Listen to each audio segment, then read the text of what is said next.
उत्तर प्रदेश के एक गांव का नाम था रामगढ़। गांव शांत था। चारों ओर खेत और बाग बगीचे फैले हुए थे, लेकिन गांव के किनारे एक पुरानी हवेली खंडहर बन चुकी थी। गांव वाले उसे शापित हवेली कहते थे।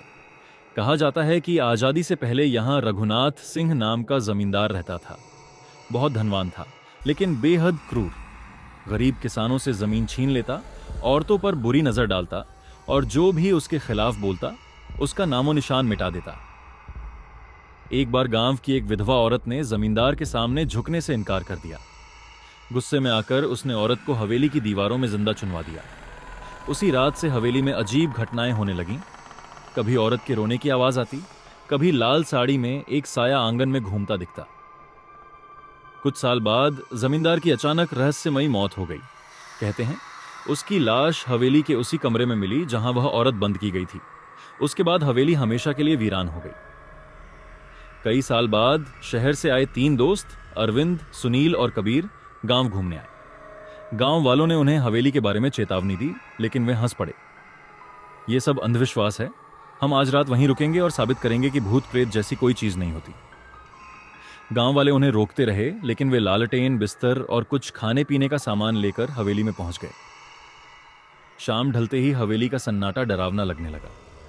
टूटी हुई खिड़कियों से आती हवा सीटी जैसी आवाज कर रही थी। दीवारों पर चिपकी जालें और चमगादड़ों की फड़फड़ाहट माहौल को और भयानक बना रही थी। पहले तो दोस्तों ने हंसी मजाक किया, लेकिन जैसे जैसे रात गहराने लगी, उनकी हंसी धीरे धीरे खामोशी में बदलने लगी।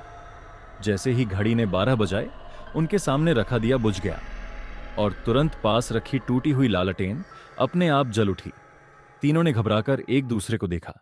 तभी उन्हें ऊपर से किसी औरत के गाने की आवाज आई, धीमी, करुण और कंपी पैदा करने वाली। वे डरते डरते सीढ़ियों की ओर बढ़े। अचानक उन्होंने देखा, एक औरत सीढ़ियों पर खड़ी थी। लाल साड़ी, खुले बिखरे बाल और उसके पैर जमीन से कुछ इंच ऊपर तैर रहे थे। उसका चेहरा अंधेरे में छुपा था, लेकिन उसकी आंखें लाल अंगारों की तरह चमक रही थीं। कबीर डर के मारे चिल्लाया और भागने लगा, लेकिन हवेली का बड़ा दरवाजा अपने आप धड़ाम से बंद हो गया। अरविंद ने दरवाजा पीटा, पर कोई फायदा नहीं। सुनील कांपते हुए बोला, ये इंसान नहीं है। अचानक उस औरत ने ठंडी गूंजती आवाज में कहा, यह हवेली अब मेरी है। जो भी यहां आएगा उसका अंजाम वही होगा जो जमींदार का हुआ था। फिर हवेली की दीवारों से जैसे कराहने की आवाज आने लगी। तीनों दोस्त पागलों की तरह इधर उधर भागने लगे। सुबह जब गांव वाले हवेली का दरवाजा खोलने पहुंचे, तो अंदर सिर्फ तीन चीजें मिली, जली हुई लालटेन, बिखरे हुए बिस्तर और जमीन पर जमी हुई तीन परछाइयां, मानो उनके शरीर भाप बनकर उड़ गए हों। तीनों दोस्त कभी नहीं मिले। गांव वालों का मानना है कि हवेली ने उन्हें हमेशा के लिए अपने अंदर समा लिया। उसके बाद से कोई भी उस हवेली के पास जाने की हिम्मत नहीं करता, और जब भी रात को हवा चलती है तो हवेली से औरत की वही सिसकियां सुनाई देती हैं।